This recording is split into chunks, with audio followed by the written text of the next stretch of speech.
বন্ধুরা এখন আমরা যাচ্ছি স্টেশনে। আমার একটা ভাই এসেছে, ওকে আনতে যাচ্ছি। আর এখানে সবাই রেডি হয়ে গিয়েছে, আমরা সবাই যাচ্ছি। একজন এসেছে কিন্তু আমরা যাচ্ছি 5 জন। বুঝতে পেরেছো? এখন বেরিয়ে যাবো। এতক্ষণ থেকে ওদেরকে বলছি রেডি হওয়ার জন্য, এখনো হয়নি, হচ্ছে।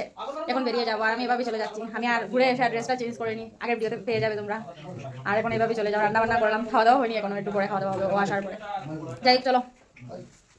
তো বন্ধুরা এখন আমরা বেরিয়ে পড়েছি। এদিকে দুজন, সামনে দুজন, পিছনে একজন। চলো যাওয়া যাক। আর বাড়ি থেকে কি কি এসেছে সেটা তোমাদের সাথে শেয়ার করবো। অনেক কিছু এসেছে, সেটাও শেয়ার করবো।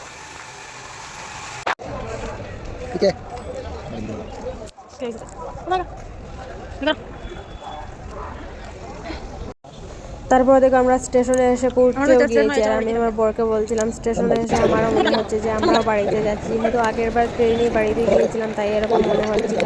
আর এখানে অনেক মানুষ শুয়ে রয়েছে। তারপরে দেখো এদিকে আমরা চলে এসেছি, ওকে আমরা খুঁজছিলাম, ওকে ফোন করে বলেছি যে আমরা যাইনি, অন্য কেউ গিয়েছে, তুই তার সাথে চলে আসি। ও ঠিক আছে হয়ে যাবে। তারপরে ও এসে দেখছে আমাদেরকে, ও দেখে যে সারপ্রাইজ হয়ে গিয়েছে। তারপরে দেখো এদিকে রুমের সামনে চলে এসেছে। আর রুমের সামনে এসে কম্পিটিশন চলছে কার আগে কে যাবে, এরকম একটা ব্যাপার। যাই হোক তারপরে এসে দেখো সব কিছু এখানে নিয়ে বসে পড়েছি। এখানে রয়েছে লেবু, মানে এই লেবুগুলো এখানে পাওয়া যায় না, পাওয়া যদি যায় তাও মানে তোর একটা সেন্ট ভালো আসে না। আর আমাকে দেখো পাগলের মতন লাগছে, হেজুস দিতে গিয়েছিলাম, মানে চুলগুলো পাগলের মতন হয়ে গেছে। আর তারপরে এখানে রয়েছে চানাচুর, তারপরে রয়েছে জলপাই, আর তারপরে রয়েছে এখানে শুটকি মাছ। এই শুটকি মাছগুলো না মানে এখানে পাওয়া যায় না, তাই আমরা বাড়ি থেকে নিয়ে আসি। তারপরে এখানে রয়েছে দেখো বড়ির আচার, যেটা তোমাদের সাথে সেদিনকে শেয়ার করেছিলাম, খাচ্ছিলাম আমি।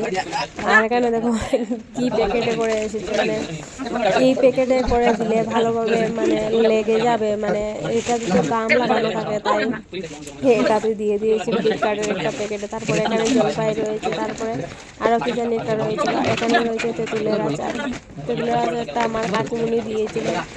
আর তারপরে এখানে রয়েছে দেখো লাড্ডু বা নাড়ু যে কোনো একটা বলতে পারো, আমরা লাড্ডু বলি তাই আমি লাড্ডুই বললাম। যাই হোক তারপরে দেখো যে স্পেশাল জিনিসটা আমি মানে যেটার জন্য অপেক্ষা করে বসেছিলাম, এই জিনিসটা দেখো। আমি আমার মাকে বলেছিলাম যে দুটো আংটি দেওয়ার জন্য, আমি আংটি পরতে খুব ভালোবাসি। আর মানে সোনার আংটিগুলো আমি নিয়ে আসিনি, আর একটা রূপোর আংটি হাতে রয়েছে, তাই আমার মাকে বলেছিলাম দুটো আংটি দেওয়ার জন্য। তো আমার মা দুটো আংটি দিয়েছিলেন। তারপরে দেখা এখানে শুয়ে পড়েছি আর একটু নাটক করছিলাম। ওরা সবাই বসে বসে গল্প করছে, আমার যেহেতু ডিউটিতে যেতে হবে তাই আমি ঘুমিয়ে পড়েছি।